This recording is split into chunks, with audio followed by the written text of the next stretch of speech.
I'm very passionate about is traveling around the world and learning about the history of different countries that I visit.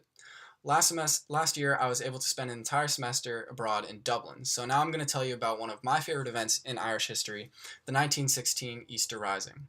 So the Eastern Rising was a rebellion that was planned by a small Irish nationalist group called the Irish Republican Brotherhood.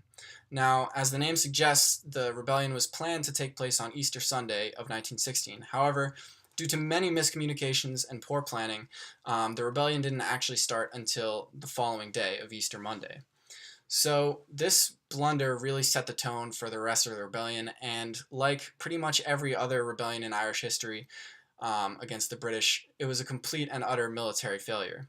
It was also initially a social failure as they failed to really rally the Irish people around the cause of Irish independence, and this was due to many reasons, but largely because many Irishmen were currently fighting with the British in World War I, so it really didn't sit well with their families and friends who were still in Ireland. Now this is where it gets interesting. Despite the initial failure, both militarily and socially, the Easter Rising became one of the most influential points in the Irish independence movement, and this is largely due to one man, the British General Maxwell. General Maxwell was put in charge of Ireland after the rebellion was squashed, and he quickly came down with an iron fist on the leaders of the rebellion, sentencing 90 people to death.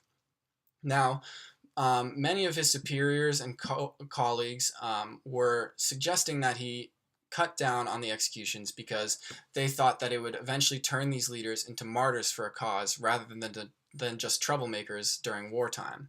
So he didn't heed those warnings and instead continued, eventually executing a total of 15 men before eventually being stopped forcibly by his superiors due to the fact that their fears had come true.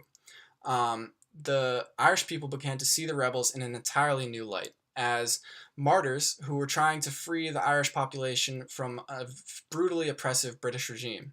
And this planted the seeds for what would become a successful Irish independence movement in the 1920s.